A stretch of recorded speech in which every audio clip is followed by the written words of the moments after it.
Hi, it's Barrett from the All About Nothing podcast.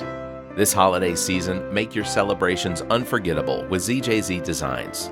From festive Christmas prints to cheerful holiday designs, we've got everything to spread the joy. Introducing Eddie the Elf, dashing through the snow on his sled, perfect for adding that whimsical touch to your holiday wardrobe. Whether it's cozy sweatshirts or statement tees, find the perfect fit for everyone on your list. Ready to slay this season? Visit ZJZDesigns.com. ZJZ Designs, where style meets the holiday spirit. The All About Nothing podcast may have language and content that isn't appropriate for some. Listener discretion is advised. Welcome, Nothingers, to the All About Nothing podcast. This is episode number 287. I am Barrett Gruber. I'm joined by Mr. Preach Jacobs, host of the Preach Jacobs podcast and columnist all over the place. Welcome, my friend. How are you? I'm okay, man. How you doing, man? Yeah, I'm okay. It's been it's been a little while since you've been on our show, and I think it's been a little while since I've been on your show. So, you usually have a bunch of things you run through for your show. Yeah. I don't know if you want to do that. Well, I guess we'll get to that in a bit, man. Like it's been a lot of stuff going on. I think the last couple of episodes of the Preach Jacob show has been dedicated to the elections that we had in November. Yeah. And then I think that by the middle of November to now, things just got really, really, really hectic. Some of it was work-wise, some of it was personal-wise, some of it was just, not the best of news, but we'll talk about that as well. But I think that this kind of serves as a way to kind of talk in December about kind of tying a bow on some of 2025 stuff that's been going on. So I think this is cool to kind of use this episode for both of our pods right now. Yeah, this is the last episode of our season because we'll take off the next couple weeks. We'll probably still do kind of daily show, maybe Monday nights for the next couple weeks, and then come back. But yeah, it's been quite a year. It's hard to really put a finger on what were some of the biggest events, but yeah, the elections in Colombia went from being what felt like normal to explosively just so much going on between Sam Smith and Jessica. Yeah. What did I say? Did I say Sam Smith? Sam Johnson. Sam Smith is the yeah. But yeah, so Sam Johnson and his campaign, an eventual election, as well, Jessica Thompson or Jessica. Holy crap! What is wrong with my brain? I don't know what's going on. Okay, well, anyway, so Jess, on the day of the election, she's having a post that people that want to vote for her, like there was just so much confusion, and I feel like we keep having these sort of things happening with elections. It's and for me, one of the things that I keep going back to is it's really up to the people that are voting to understand and know when the election is, where they're supposed to vote, and it's part of what I tie all of it into voter intelligence, and so it's not really the responsibility of the candidates to tell people, but when misinformation comes out there, it's really up to the people to look at it themselves and figure it out. Well, I got a bit of I'll tie this in kind of personally, and this kind of ties into the Sam Johnson oddity election, which Sam Johnson won it. I had both Sam and Oddity on the podcast. I've also had Jessica on my podcast. Let me backtrack a bit. So there was about a couple of months ago, I did a column. I'm a columnist for the Free Times Post Courier. And I did this column about AI slop and about how misinformation kind of just, hit the ground running. And there was a story that was featured on Facebook that said, I had a baby with Dawn Staley. And there was a picture of Dawn Staley and I, which is a real picture that I took after one of the games. But there was this whole story. There was a picture of a baby. There was this whole thing saying that we had a kid. It didn't use my name, but it was basically saying she had a baby and had a picture of us insinuating that I was the dad. And I'm not kidding. The post had about 300 something responses, a ton of re-likes and shares, and people saying congratulations. And I bring that up because I think what makes things different than elections before is that it's one thing to say, know where you're going to vote at, know the dates, know, this and this and that. That was always something that was, a voter's responsibility. Now, what you're dealing with that I don't think we've seen as much in the past has been like gaining traction, is that now voters have to deal with what is real and what's not real, right? And we're not just talking about a liberal versus a conservative slant. We're talking more about, is this entire image that we're seeing or this entire story just completely fabricated and just thrown into some AI machine. And so I wrote about this a few months ago about me having Dawn's baby and kind of talking about the difficulty. And I wasn't even talking about politics, but I was just talking about just writing for a publication or a news organization, the extra steps that people have to take before they're resharing information, because the people that are making this stuff up, they don't really care about the accuracy of it, right? They don't really care about the chaos that started. Like as soon as you click on it, that's the engagement that they're looking for. Right. And so that translates to what was going on with this election. And I haven't spoken about this. I wanted to write something about this, but I'd be honest about you. It was just so much drama going on at one time, because I think that you had the local elections where there was like this drama that was tied up with the Oddity and Sam Johnson.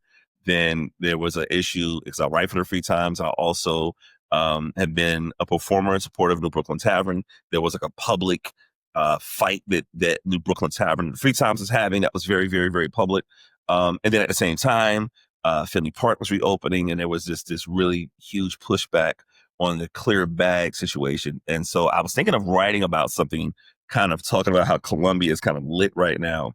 But there was a part of me that just felt like things were just a little too turbulent to kind of talk about it. And so for the people that don't know, one of the things that came up, and I'll say this kind of clearly, like when I was interviewing everyone for the podcast, I would have candidates wanting me to like publicly endorse them. And I would always say, I can't publicly endorse you because I'm covering all of y'all, right? So if I'm covering you guys and then I endorse someone, it really doesn't make any sense to have another candidate that is running against you or running with something else. Like I kind of think I'm more valuable as a columnist or as a journalist or as someone that's have a platform that you come here and speak on it, to make it, somewhat fair to have people to be able to talk about their platforms and communicate kind of in a non-biased or a publicly biased situation. So I'll bring that up to say, I've known Sam, I've known Oddity for years, and the election got really, really tense. There were things that came up where Oddity's social media situation was saying that Sam Johnson's campaign were behind very, very ruthless, racist, xenophobic attacks. And when people were asking for screenshots and evidence, my interpretation, a lot of that looked like just fake AI slop. I'm not insinuating that somebody from either campaign was responsible for any of that stuff, but it did look like something that kind of came from some bots, and this is to the untrained eye. So, whatever, like I'm not SLED. I don't know if there was an investigation. But one of the things that got really, really, really murky, at some point in time, Oddity went on the record and was saying that it was Sam's campaign that was responsible for these comments and for a lot of this hate messaging. She also said that he should drop out of the race. And then when I saw some of the interviews with the news outlets and the state newspaper, and they asked, did she have any proof as to whether or not you knew it was from the Sam Johnson campaign? Because I think one of the comments that she said that his top supporters were behind it. There was no evidence or no proof stating whether or not, Sam's campaign was responsible. And that was kind of a big deal to me, because I think that it's really, really important when we're having conversations about elections and things that, look, man, these are local elections. It's not a lot of people that are voting for these things to determine these seats. So we're not talking about a massive amount of people, which also proves the point that it doesn't take much to sway people to another direction. It doesn't take much to ruin somebody's career. It doesn't take much to ruin someone's reputation. And I would always say that if there's evidence of any of these things, of misappropriations or racism or xenophobia or just really nasty politics, I'm never a fan of that. These are local elections. Talk this shit out. You know what I mean? Columbia is really, really small. But I say that from somebody that's in the community. It got really, really ugly. And it made me very uncomfortable as just somebody that, was just looking at how that stuff was going. So Oddity made claims, and then Sam had a press conference, and you had a lot of people that were really, really angry and really, really frustrated. And then there was after Sam won, Oddity posted a message to her supporters. It wasn't a concession speech. It sounded very, very angry and frustrated.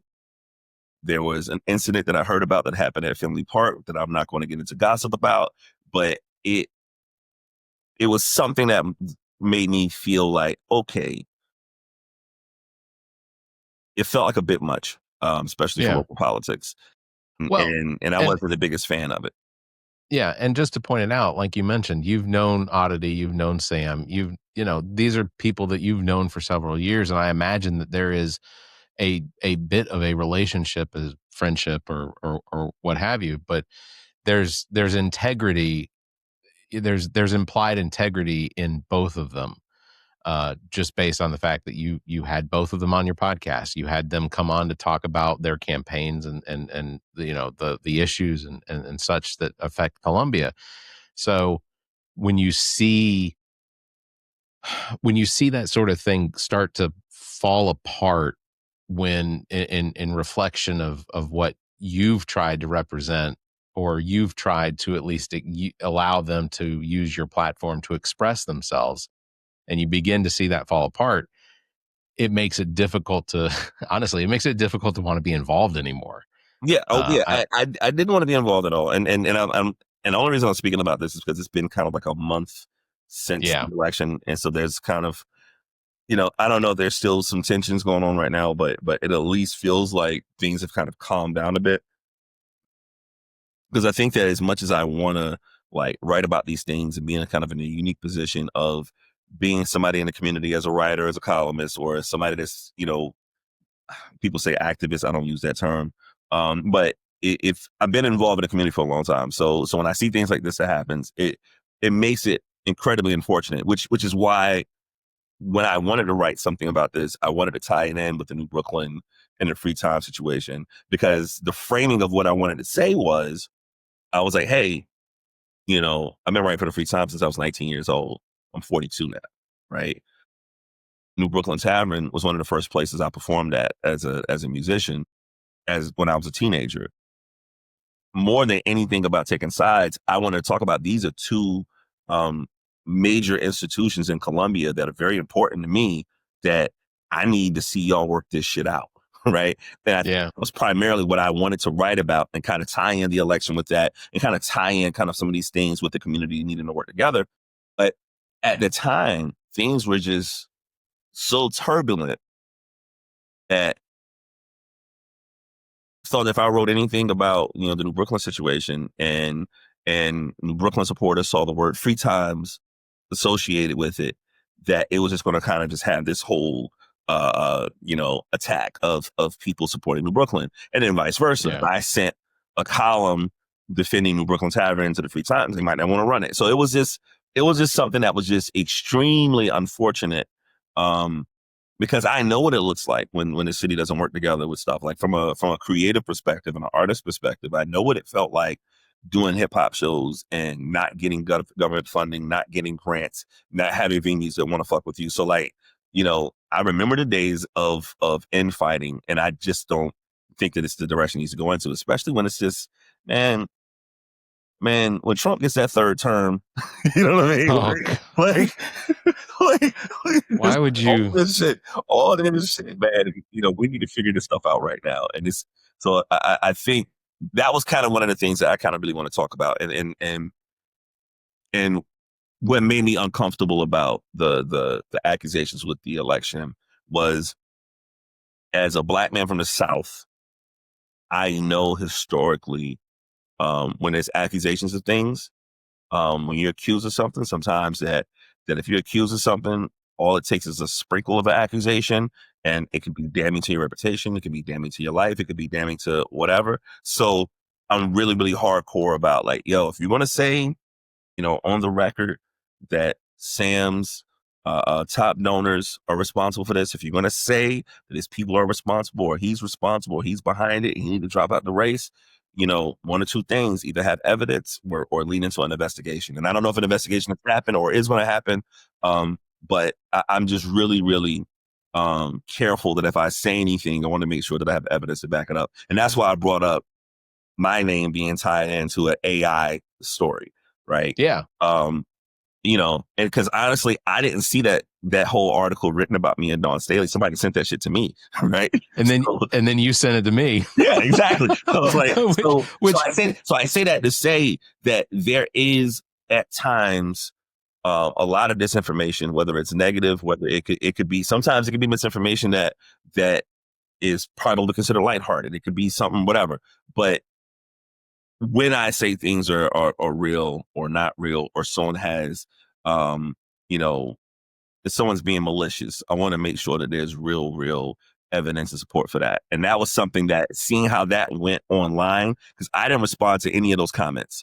I just, from the background looking in, I just saw it all just got really, really nasty of people in the comments leading up to the election. And I just thought that was really, really unfortunate. And so I hope that, since things are kind of simmered down now, that things will get back to normal, and hopefully, you know, between the both of them, between Oddity and Sam, I don't think Oddity is going to not be involved in the community, not be involved with outreach, not be involved with being somebody that people can look towards. I hope she's still involved as well, and I think the city needs both of them, and the city has room for both of them.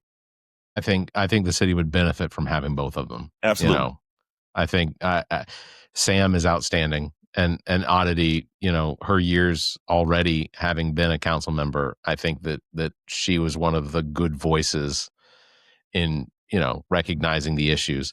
By the way, parking is still a bitch. Yeah, absolutely. So Oddity, that can be. I would proudly support your campaign if you would just get the whole parking situation fixed. And when I say parking, I mean the fact that these the whole application program, the app that you have to sign into, it doesn't tell you when parking times are no longer necessary to pay for. You got people paying on the weekends because they think they have to pay because the app will let them pay. Yeah. It's such a jacked up situation. And it seems to me like it's something that would be easy to fix. And it's been an issue for almost 2 years now. And the city of Columbia is profiting off of people not recognizing when they have to use the app to pay for parking and when they don't. And yeah, you know what it reminds me of? It reminds me of I think sometimes, and let me figure out the best way to kind of explain it because it makes sense in my head. But I think if there was something that, if someone asked me if I was running for like a national political seat or something like that, what's something that I want to change? I remember years ago where the Obama administration was pushing for something to eradicate huge overdraft fees with banks, right? Because there used to be a time where, as an artist, I went through that shit where, you know, you go through something and all of a sudden you turn around, you have 9 or 10 overdraft fees, and overdraft fees are $35 each, and you're in this hole, right? So there was something that was put towards, hey man, we're going to have a limit on how these overdraft fees are, because there's technically billions of dollars that banks were collecting from overdrafts, which meant that they're collecting money from people that don't have any money, right? So in a way, it felt like predatory lending, right? Or it felt predatory in a sense, but it reminded me of predatory lending, where you'll loan people this money, they don't have the money to pay it back, and then you stress them the fuck out and all this type of stuff. I feel similar that if you do something with an app and they're like, hey, this is a trial run for a week. And then after that week, they're going to like bust you over the head for $35 a month or $30 a month for a subscription or something like that. Or if you are in a situation where you're going in to cancel a subscription in time, it makes it so difficult to cancel subscriptions.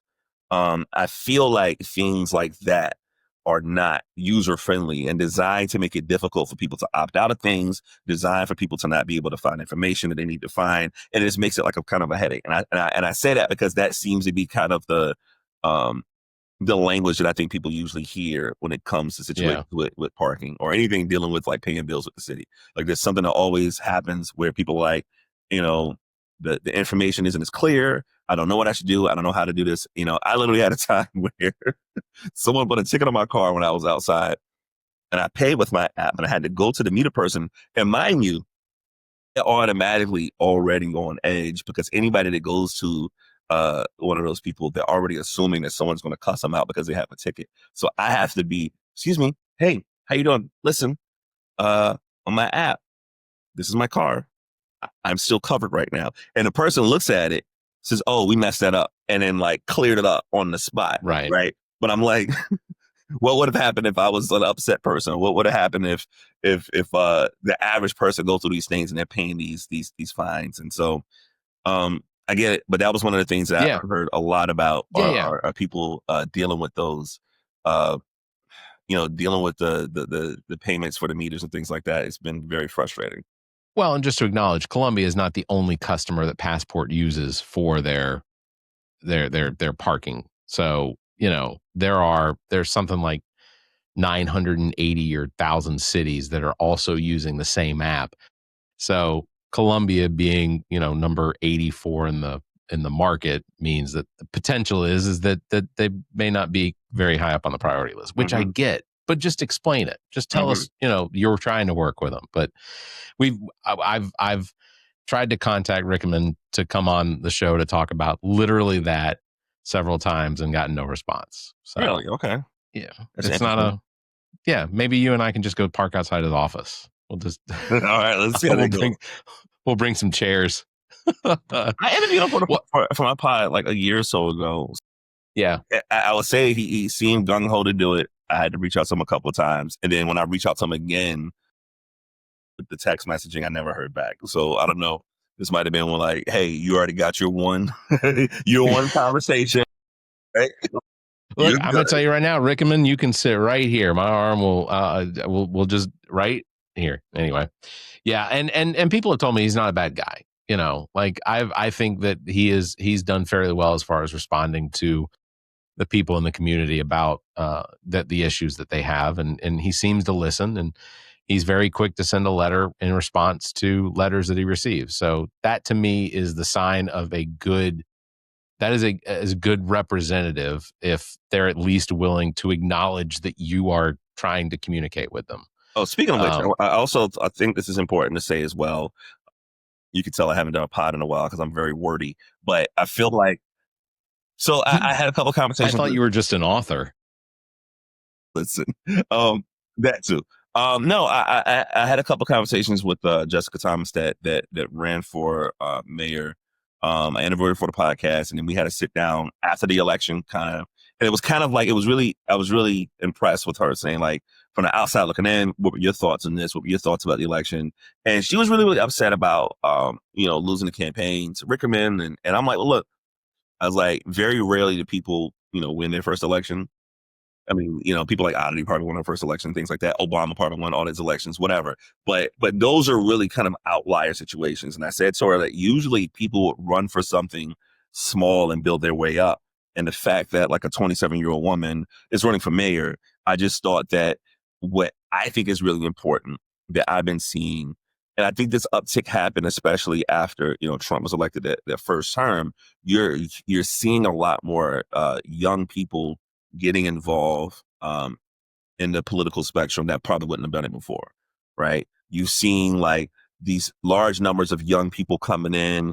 AOC came out of this. You have, New York's mayor is 34 years old. You have Dr. Jermaine Johnson, who's running for governor. Shout out to him on the Breakfast Club. So I'm really excited to see young people, and especially excited to see young people of color getting involved in the political process, which I feel like if you lose an election, I don't want you to be discouraged. I would say that I think it's promising to see that, because I think that one of the conversations that we have about local politics is that it feels like, I wouldn't even say local politics, like the president's, all the shit they said about Joe Biden, age-wise, Trump is falling asleep during briefings, right? So I do think that it is necessary for younger people to say, hey, it's our time to get involved. And any young people that I see that get involved, I want to salute them, because in my mind, there's no way in hell I want to get involved with stuff like that again. There's no way in hell I want to get involved in politics again. You know what I mean? Yeah. So I just wanted to say that the people that are running, whether it's small districts, whether it's, mayorship, whether it's gubernatorial, whatever, I just want to encourage young people to be involved and to move forward, Well, and on the heels of what you've expressed there, I want to remind people, at least here in District 88, that we're recording on a Thursday night, but the election is literally a special election for District 88, the seat that R.J. May vacated from his prison cell after he pled guilty to multiple charges of child endangerment and sexual exploitation. Used this podcast, and I endorsed Colonel Hightower because I think that Colonel Hightower represents exactly what District 88 needs. Because at one point I was potentially going to run for that seat, but after having gotten to know Colonel Hightower and becoming close friends with him, that he is the candidate that the district needs, because I'm fucking awful. Like I am insufferable. I am egotistical, and I use my words to point out people's lack of intelligence on things. Hey man, you keep talking, you might be able to run for president. I'm just saying. I don't know if that's a good idea either, but at least I'd be I think that I'd be more acceptable than what we currently have. But that's my opinion. I'm one of 342 million people. So, I also want to say that this year, you started your podcast this year, as well as we had several runs of the Soul House sessions with Preach Jacobs, which I got to attend. I want to say I got to attend 2 of them or 3 of them. Did you go to Nikki Finney? Nikki Finney was so fantastic, and I have gotten feedback from people that listened to the podcast, the episode of the Soul House sessions with Nikki and Professor Finney, right? I mean, and they were just she had, and I get it. People are going to say the same thing over and over. Barrett cries too easy, and I get it. But like her message and her strength and just the passion that she has, she had me in tears sitting in that audience.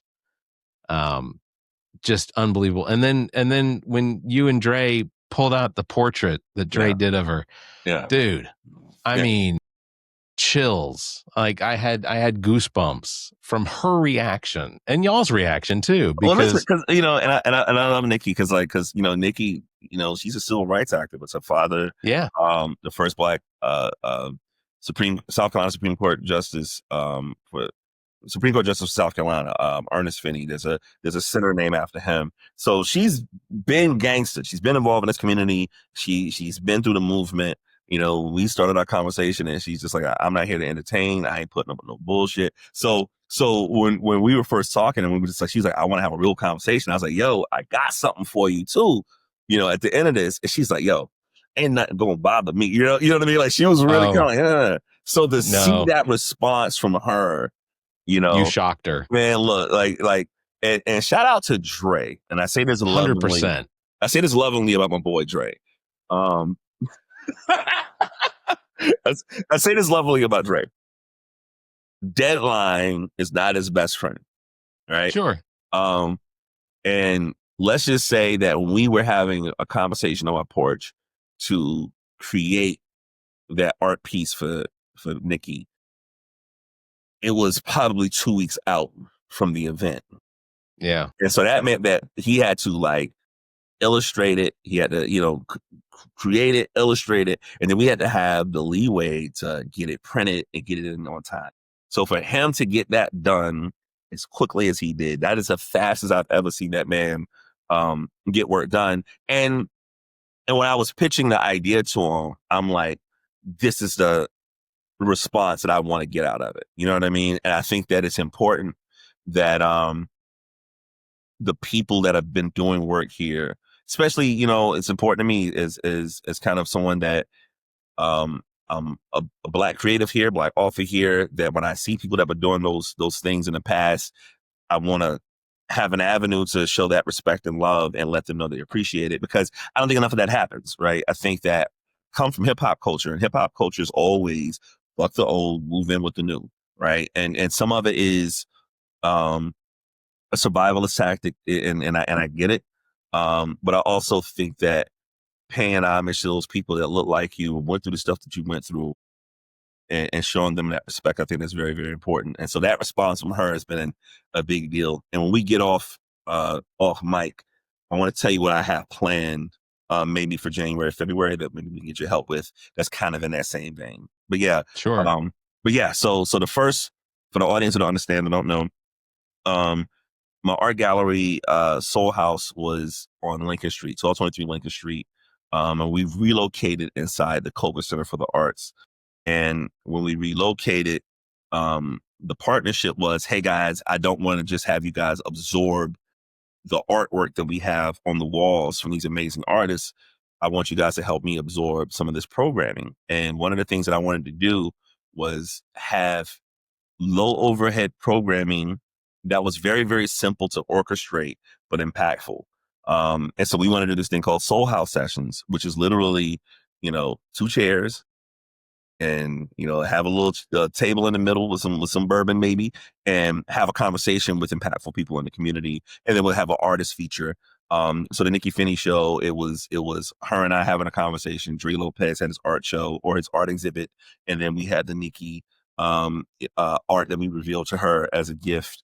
The next one we had Amethyst Ganaway, who is a chef out of Charleston, a nationally recognized chef that's incredible, that does the work with South Carolina State Museum, with Harvest and Heritage. For October, we had a ColaCon panel, which is the event that I did. It's a hip hop comics convention that we did years ago that we're going to open back up again for 2026 at the Coker Center. More information on that coming soon. And kind of on a more sadder and personal note, our November Soul House Sessions was going to be with my friend and author, Delana Dameron, who author of Red Court. We planned to do November. She was under the weather in November, ended up in a hospital for a bit. So we ended up moving the date to December. And unfortunately, before that date happened, she ended up passing away. And so we kind of just shut stuff down for the rest of the year. So she's been a really, really incredible influence on me with her work. For people that don't know the stuff that she's done, she's an amazing author. Redwood Court is her debut book that was under Random Penguin House. Her next book that's coming out posthumously is going to be called Fairfield County. The New York Times did a bit on her. And today, if you're hearing this on Monday, my essay about Delana is out today on Free Times / Post and Courier. So it was just an amazing loss for the community. And her work was really, really highly specific towards, the heartache of growing up in the Black South. And one of the things that I thought was really, really brilliant about her story was that there's a lot of conversations, especially with creatives, that, hey, if you're going to do something well, you got to get the fuck out of South Carolina. You got to leave. And so South Carolina was always seen as, if you're here, come back here, it's some type of failure. And she never looked at it like that. She really, really embraced the South Carolina roots. She really, really embraced writing about Black life in South Carolina and wrote about, people that look like my family in the communities that would never get the type of attention that a national publisher would give, So I'm not doing it justice for anybody to get a chance. Like, please read the column, check out her work. Just an amazing, amazing loss. But after that happened, we kind of was just like, all right, out of respect for her and the family, we wanted to take some time before we did another Soul House sessions. And maybe we plan to do something where I was having a conversation and I wanted to reach out to her husband and see what we wanted to do together. That maybe we'll do something where it's just her family and friends coming to recite some of her work, So the event would be like, hey, do you have a poem? Do you have a story? Do you have this? And I just think that it's really special that her work did the heavy lifting for us. Because I went to her service last week, and as I said in the column, I was just like, this is the first time I've been to like a Black funeral, and the preacher didn't give a eulogy. We did it. Yeah. Everybody got in line and they said, what they thought and felt. And a lot of times they pulled out some of her work as if she was preparing us for the moment. So, an amazing, amazing loss to Columbia and to the literary world. But that was what we were working on. And I think that in the spirit of her work and what she's doing, I had some things that I want to do for 2026 to kind of keep the memory going and to keep the energy going. Her and I would talk quite often, and she was a big supporter of the Soul House sessions. She was ready to talk her shit, and she would be like, yo, get these people, do these conversations. It's important. And a lot of times they get discouraging because you'll do events and people don't show up, or you don't sell enough tickets, or, am I making an impact? And so she was very, very, very instrumental on the drive on the vlog I was about to see coming from me now. She's been kind of the battery in my back for it. So 26 is going to be an important year for me. So yeah. I absolutely encourage everyone to go and read the article in the free times, because when first of all, Preach, you are an unbelievably good writer. Appreciate because what you write is so easy for me to read, and I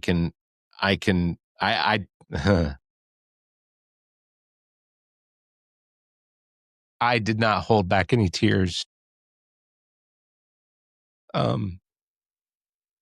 You could absolutely feel your loss. And honestly, people, she was such an even outside of the writing, the benefits and the foundations that she was a part of, the fact that she was basically the Black Annie Oakley, riding fucking horseback and shooting at targets. There are YouTube videos of just how accomplished she was. And you said she was a superhero who wore a cowboy hat and boots. And listen, man, no hyperbole, man, because and this is and I want to talk my shit for a second too, because I said this in the article as well. It was, her and I would have these conversations about, there's always this grass is greener on the other side type of thing, where she really, really loved Columbia. She loved South Carolina, and was just like, yo, I wish I had, we would talk. She'd be like, I wish I had the type of, attention and love that Columbia gives you, Preach. And I'd be like, well, shit, I wish I had the national acclaim that you had, right? And so, and that was one of the things that we were doing for the Soul House sessions, was like, yo, let's have this conversation shit in Columbia. Let's talk our shit, I'm really, really frustrated. I reached out to a friend of mine at the state paper, and, this wasn't his department, but I was like, hey, I said, this is an author from here, Delana Dameron. You'll have to cover her. You'll have to do an obit. You'll have to write something. And my friend was like, oh, all right, that's not my department, but I'll send it up the ladder. And so as of today, I haven't seen the state newspaper write anything about her. And when I say the New York Times had an amazing obit where you're talking about her work in riding horses, they have videos of her riding horses, shooting targets. It was absolutely incredible. And as much as I was touched that New York Times wrote about her and covered her, I was really frustrated that the local publication here that she used to write for, by the way, she used to write for the state, didn't write shit about her. And so So I was really vocal about that. Not really vocal, but I was vocal about that in my column as well. And I think that this is kind of why I think now this is kind of like an important thing for me. It's like, a part of me feels like I need to be the person to speak on behalf of these people and these people that are doing great things, that it's frustrating that local press, which all she gave a fuck about, local press, didn't show her the respect that she deserved. And I think that was really, really heartbreaking. So like I said, because the New York Times, like, they could have just wrote a blurb, but it was incredible. So for that to happen, I hope somebody at the state is ashamed that they didn't cover her, and they need to fix that shit quickly. So that's my 2 cents. In 2009, she had a collection of poetry under the title "How God Ends Us," which, I don't feel like she foretold her own demise, but it, first of all, what a title. What a title. She was recognized by South Carolina Poetry Book Prize. The next one was the Weary Kingdom, which, God, for someone as accomplished as she was, you could tell that there was a sincere desire for better in everything that she wrote. She received the Palmetto Poetry series selection for that. Redwood Court was one of the Reese Book Club picks in the New York Times editorial choices. Fairfield County is a book that's coming out from Penguin in June of 2026. I'm excited about. I think I really look forward to it. I regret that I never had an opportunity to meet her, and I appreciate the fact that you have so many experiences with her that I feel like you and I just sitting down having a drink, I get to hear at least secondhand those experiences.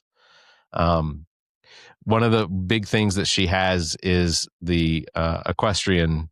I want to call it a farm, but it's Saloma Acres, and that's in Blythewood, right? It's basically an equestrian and cultural center space that she founded. It's 22.5 acres, and I don't want anyone to leave this without knowing that there is available. You can make donations to. Link, I'll get it to you because the husband sent me a link. I'll get it to you. We'll put it in the bottom of because that was some inside baseball. She had 8 horses and pigs and donkeys and amazing animals, and I don't know how deep the husband was with the equestrian part of everything, because that was her passion and her love. And so I was afraid. I was like, oh my gosh, I can't imagine what he's going through. Is this going to be something where he's going to, find new homes for the animals that's there? And so to hear that they're going through the efforts to maintain that was important. So we'll put the link in there, because I made sure I spoke to him, and I was like, before I put anything public, I want to make sure that he was good with it. So I'll get you the new link for that one as well. And shout out to Curtis, because Curtis in his own right is a community activist as well. Curtis John. Yeah. Curtis John. Yeah. Look him up. Look him up. And they were, he's a film guy. So anytime you would see screenings of Black movies with Luminal Arts in Columbia, he was behind that. And him and Delana, every holiday season, they would show movies at the farm. They'll show The Preacher's Wife, and they would do community outreach things on the farm and get people to be around horses, be around nature. So it was really, really a joint effort to finding creative ways to interact with the community. So I just want to say love and shout out to him as well. But yeah, definitely get that link to you as well. To anybody that want to support. Another important one, Black Arts Future Fund, is one that she was heavily involved in 2017 to 2023. Basically a supporting community-based Black arts organizations. So, what she did with her time, her available time, just unbelievably outstanding. And like you said, and she expressed, the fact that the city that she's from didn't really see, she was one of those hidden treasures. And as far as I'm concerned, I don't want her to be hidden anymore. It's just, I do look forward to the Soul House sessions continuing. And of course, whatever help I can be is, ultimately because I love you and the success. I want to see you succeed enough to be president of the United States. Maybe number 50.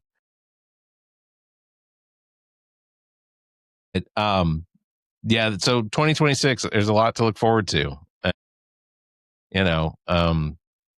I think that I know we don't have a lot of the details on it, but I'm really looking forward to the con coming up next year. I will say this is a bit of a breaking news because I don't know if we're going to have this available by the time people see this, but I'm announcing it first. So we're bringing ColaCon back, and what we plan to do is have a GoFundMe to encourage the community to help us make this thing happen. We have a headliner that is not public yet that we're working on. I don't want to say anything until paperwork are signed and things like that. But for people that have come to the experience of the ColaCon events, we've had everyone from Ghostface from Wu-Tang Clan to Fight from Tribe Called Quest to Talib Kweli to Pete Rock to some of the most amazing comic book illustrators in the industry.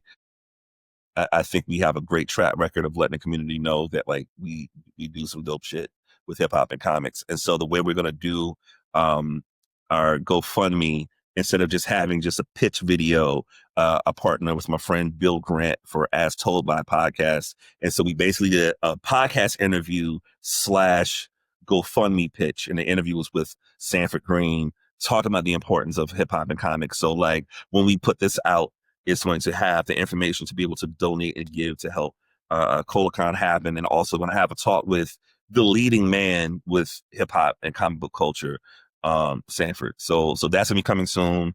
We're getting the website and everything squared away now. If anybody has any interest in being involved with ColaCon or sponsoring, y'all can send me a message directly. Just follow me as Preach Jacobs on all the social media thingies as we get things ready for ColaCon. But it is coming soon. We're looking at doing it for fall of 26. And the only reason we don't have a specific date yet is for two reasons. We want to make sure that we're not getting in the way of USC sports, because we know that Columbia is a USC town. And also this particular group that we're looking at bringing, I want to make sure that I adjust accordingly for their schedule to bring one of the dopest headlines that I don't think has ever been in Columbia, South Carolina. So something I'm working on now. I'm very, very passionate about it, and more info on that shall be coming soon. But this is the first place that I'm announcing that we're going to do the GoFundMe, and hopefully, the community is gonna look out for us and make this shit happen. Well, I know who you're talking about, but Darius Rucker has been here before, so it's not a. Speaking of, I'm just going to say this: Darius Rucker, Mike Mills from REM, and the dude from Black Crowes, they came out with a new song, or they came out with a group. So really? It's like, yeah, called Howl Owl Howl. They have a song called My Cologne, which is all about putting on Ariana Grande's scent or whatever. Dude, it that song takes me back to like the late 90s, early 2000s, because I saw REM every time they were in Atlanta. I saw REM when they would just be doing shit at Eddie's Attic, or the Attic in Athens. And Darius Rucker, I don't know that he'd remember my name, but we definitely hung out some while he would record, because when I was working at Kicks 101.5 in Atlanta, Darius Rucker was coming into our country station and recording him singing, because he knew he was moving into country music. Wow. So this is post Hootie. Okay. Wow. It was right at the end of Hootie and before Darius got signed to a country album. So sidebar, before he got into country, he put on an R&B album. Yeah. Yeah. So he was on a small R&B record label called Hidden Beach that discovered Jill Scott and he had a whole R&B record. It wasn't a bad record. It just, he just really looked uncomfortable. So I was like, yo, man, sing the shit that's in your heart. You know what I'm saying? But if he's R&B music ain't your shit, man. Sing Wagon Wheel. We still love it. I was gonna say, but if he's not wearing a ball cap and a half tucked in shirt and torn up jeans, I don't think he ever looks comfortable anyway. Yeah, absolutely. So, but all right. So quick. Speaking of country music, so I was asked if I wanted to go to a country concert for the Free Times to write a review. A couple of years back. Or was this before the pandemic? I can't remember. Anyways, it was a few years back. Free Times wanted me. They basically were just like, "Yo, we're getting free tickets to Jason Aldean. We don't have anybody to write about it. Would you be interested in writing about it?" And I think they were unsure if I would do it because of the hip hop dude. And I'm like, "Are you going to pay me?" They was like, "Sure." I was like, "Fuck it, I'll go." Right. So he gave me 2 tickets, and I made sure I took a white friend as backup. You never know. You never know. I was going to be outnumbered completely. But But and plus it wasn't a white country friend. It's my guy's from Boston, and he's like a big Patriots fan. So like we both probably would have been in trouble. But anyways, so we get in there, and I'm like the only black guy in there, right? And I'm joking with my friend. I was like, "Yo, dog, I'm the only black guy in here. I don't know what to do. This is uncomfortable." My friend said, "Yo, dog, don't worry about it. Since you're the only black guy in here, they're just going to think you're Darius Rucker." So that was our inside joke the whole night. Like he was just calling me Darius, and it was just fucking hilarious. And it was uncomfortable because when Jason Aldean is singing these songs, which are huge records that I don't know none of the fucking words to, right? Because I don't listen to it. But people are assuming if you're here, you're a fan. So there'll be these moments when we were standing, it'll be like some really beautiful blonde white chick staring at me, thinking they flirt with me. And it would be like a song, an important Jason Aldean song. And they're singing the lyrics along with him on stage. And they're looking at me like they want me to mouth the lyrics with them, right? This is going to be a moment for us, right? Because we're sharing this moment of loving this artist. And so when I was thrown in that moment, you know how I got out of it? I just acted like the music touched me so much I couldn't keep my eyes open. I was like, right? So that probably helped even more. It's like, oh my goodness, Darius loves this song so much. But there was a moment, Jason Aldean, the song stops. He's like, all right, bye everybody. About to bring somebody to the stage, somebody y'all know quite well. Darius Rucker, come on now. And as soon as he said that, my friend said, oh no, the gig is up.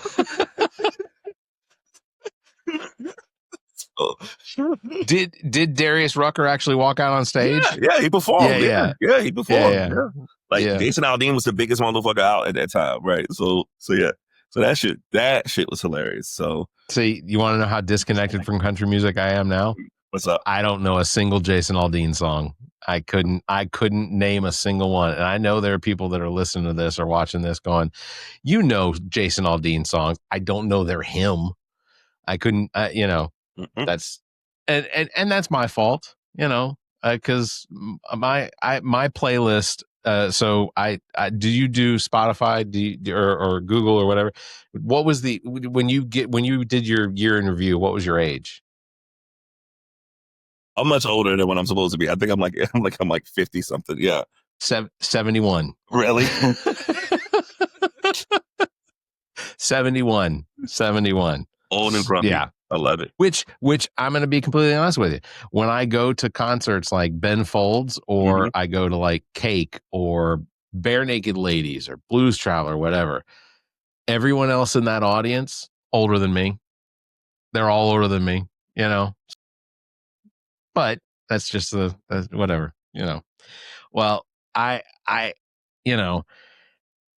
it's going to be, I think that it's going to be a good year. I think 2026 is going to be good for you. I think it's going to be good for the podcast. I think it's going to be good for Soul House Sessions. And ultimately, I look forward to riding your coattails because, there's no shame in admitting that that we need help. And here's the funny thing. While we're doing this podcast, I'm literally getting text messages from people asking me about Donald Trump hosting the Hunger Games. Yeah, I just saw that. All right, can I say something? I'm gonna tell you a theory that I have because I'm working on an essay, like an end of the year essay, and kind of is going to be like the things that I love this year, things I hate this year, this and that. And one of the things that really inspired me, going back to the Nikki Finney conversation, was, I was talking to her and I'll bring up, oh my gosh, look at all this crazy shit going on with this administration, and she was like, I am not going to allow them to distract me from what's important. If she's a poet, if she's a writer, if she's an essayist, if she's an author, there's so many things that I can talk about that needs to be focused on in my community that I don't have to bring this person up. And so I thought that was really, really an interesting take. And I had this theory, and I don't know how well I'm going to articulate it, but it's something that I'm working on, I'm going to write about. So bear with me for a second. But there was an episode of The Simpsons, and I forgot the premise of it exactly, but it was basically like there were these billboards that came to life and took over the town, right? So there was a billboard of a big kid. The big kid started walking through the town and terrorizing shit. Whatever was on the billboard came to life, right? So everybody in Springfield was freaking out because these huge billboards were terrorizing the town, making people do what they didn't want to do. Everybody was unhappy. And at one point, Lisa's having a conversation with somebody and was just like, yo, do you know how you get rid of a billboard? And I was like, how? She was like, you ignore them. And so Springfield, when the billboard monsters are acting up, everybody would just act like they didn't exist, because if you don't pay attention to the billboard, they're going to replace it with something else, right? And so I just thought that premise was just so interesting, looking at anything that this administration is doing. But I'm like, yo, what if for one day all news outlets did a blackout on his shit? I've had that exact same thought before. Yeah. Like ultimately, if somehow we could get all of the news organizations to just not report on Trump, have the room empty, just anything he throws out on social media, just let it go. Don't show any sort of recognition of any of what he's saying or what he's doing or his behavior or fuck. If he dies, just for one day, just let it go. And the profound what that would potentially do for us as a society and a planet, like to say that we could cut ourselves off from having to deal with anything that he does and just, see the sky for the color of blue, or the trees and the green and the brown and the black and the, just enjoy the smells on the air, right? Just I feel like this. I feel like because I remember, in 2015 when he first started running, because he was circling around South Carolina a lot. And there's like a local photographer that does great work here that was assigned those Charleston and those like bumblefuck towns in South Carolina rallies that he was doing. This photographer was like, yo, I would go to these rallies and it'd be like 4 people. Like, no one would be there. And I really think that, I think that left-wing media is probably just as complicit as him getting elected as the right-wing media, because what I think 100%. happened was, when he would say crazy shit, even if the room didn't have anybody in there, left publications would write about how absurd he was, yes. But if you have somebody in rural America reading these publications or seeing them on the news, even if he's being made fun of, they're going to say, well, look, why are they talking about him more than Hillary? And people just assume that if I hear about you more, that means that you're more popular or that you're the better candidate. And then that's when you started seeing those numbers rise. So I feel like, he has no shame. So it's not like bad press is going to discourage him. All he cares about is the algorithm. It's a click. It's good for me, right? And so I really want to see. And I get it. I get news outlets. And if you're doing professional news and shit like that, it's difficult to not talk about what's happening in the world, not talk about politics. But as somebody that is writing and covering cultural content, art, creative stuff, community outreach stuff. Even we're talking about local politics, man. We could talk about politics local in a local situation without talking about that, right? And I think that that's probably going to be one of the bigger things that I want to take on for 2026 is to not give that motherfucker any press. And I think that if we exercise that, it would allow us to kind of figure out how to navigate things without bringing up the outrage. Something it's like, what happened with Rob Reiner and how terrible that was and his response to that. And I'm like, we knew this is who he is, right? Right. So it doesn't do me any good reposting some absurd or inhumane thing that he said about Rob Reiner and his wife, because we know that's who he is. So there's nothing, totally irredeemable. It's not newsworthy. Yeah, it's not. It's not reportable. Well, let's pick a date. Let's come up with a date that we say this is the Trump blackout date. And I love that. You know what? MLK Day. Now that MLK Day is no longer recognized federally, for national parks, because national parks on federal holidays, you get into national parks free. All right, I'm with it. All right, MLK Day should be a national blackout day of anything related to Trump. We'll go back to it Tuesday, but just for Monday. Let's. I'm down with that. Let's do it. I'm ready. All right, let's do it. All right. Well, Preach, I sincerely appreciate you coming on and doing this sort of review, talking about Delana, and Soul House sessions and everything. I want to remind everybody every Tuesday at Lula Drake's on Main Street, Columbia, South Carolina. Preach is there spinning records. You can sit down, you can drink with him. Please. He will all the shots you want to buy for him. He'll sit there and happily look, for my sake, I'm going to tell you, he's got a limit. Don't overindulge him, please, because Well, I would say this. If somebody wants to overindulge me and I'm hitting that limit, instead of buying me another shot, I want to encourage people to subscribe to my Substack. So go to Substack.com. Absolutely, 100%. I was going to mention that too. So, and that's what I want to start trying to do, right? And I was kind of like on the council of Delana, where she was really vocal about, be proactive. Don't wait for the free times to say we want a column from you. Like, write your shit. And sometimes it gets discouraging because you'll write a lot and don't feel like you have a home for it. She's like, put it out yourself, put it out your own Substack. And so, I'm like, all right, let's try to do some articles that are free, but let's see if I can have a paywall and do things like the podcast, or do things like DJ sessions, or do things like deeper conversations that I can film and just have really a bunch of creative things to get people to support. So so instead of that shot, I would say subscribe to that Substack, and I appreciate it. Yeah, absolutely. So check the links in the show notes, because Substack, Preach's Substack is out there too, and you are publishing fairly regularly to it, and the articles are fantastic. Now I'm going to have to subscribe because they're behind a paywall. Yes, you got your money. and based on so based I'll give on you my money anyway. Thank you for the shots. But I based on Delana's recommendation, she's like, you need to be putting out once a week, and the Free Times wants me bi-weekly. So I'm essentially saying, all right, well, one column a week, like find yourself doing that, force yourself to do it, and I'll say this is kind of a dismount.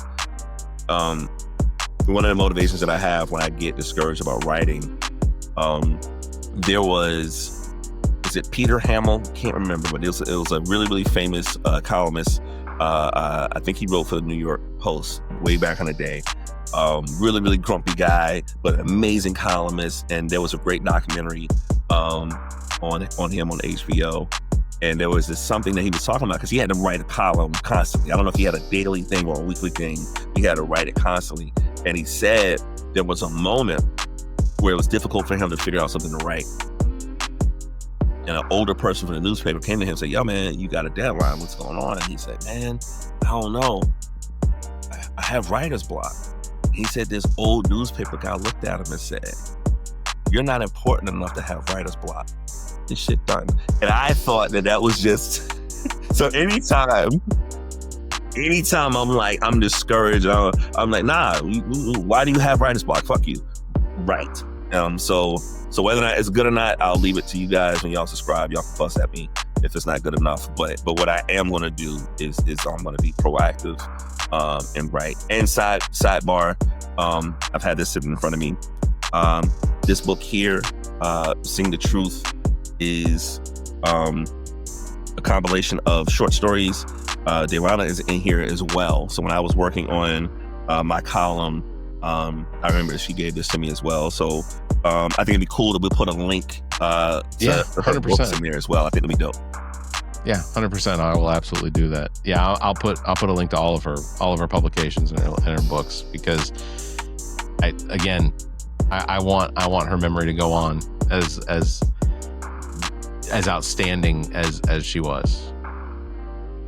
Between you and her husband, I think that her legacy is going to continue. So that's what I look forward to. Thank you, man. Well, thank you, sir. All right, love you too. All right, buddy. I'm going to wrap it up. It's going to do it for this episode 286. Links to all of our past episodes, podcast platforms, merchandise, and social media available on our webpage, theallaboutnothing.com. And if you think our financial model of giving away free content and entertainment is silly and you're in the giving mood, why not become an official Nothinger and support the show? Members get early access to this episode as well as exclusive content. Visit members.theallaboutnothing.com, or you can find a link on our webpage. Till the next time, you all have a Merry Christmas, a Happy New Year. Everyone stay safe, be kind, and keep your hands to yourself. The All About Nothing podcast is a product of Big Media and produced and engineered by me, Barrett Gruber. Thanks to Cake for our intro music, Sick of You. You can follow Everything Cake, the band, at cakemusic.com. Thanks to Muff, the producer, for our outro music. You can follow Muff on Instagram at Muff the Producer. You can follow me across social media by visiting Linktree/Barrett Gruber. And you can follow Zach King on Linktree/AAN Zach. Want to support the show? Visit our webpage, theallaboutnothing.com, and become a member. There are several tiers available that give you early access to episodes as well as exclusive content. To find links to our social media, podcast platforms, and merchandise to support the show, as well as past episodes, visit theallaboutnothing.com. If you'd like to be a part of the show, you can email theshow@theallaboutnothing.com, or you can call our number and leave a message. Dial 803-672-0533. If the time between these episodes is more than you can handle, check out our sister shows. What the Pod Was That with Carrie, Zach, and myself. Welcome to Wonderland with Ami. Politically Speaking with Erica, Kirsten, and Emily. And Black, White, and Blue in the South with Dr. Jameel Brooks and Bill Kimmler. Please subscribe and share this show. If you're on YouTube, please subscribe and punch that notification bell. Thank you for listening, and hear us next week.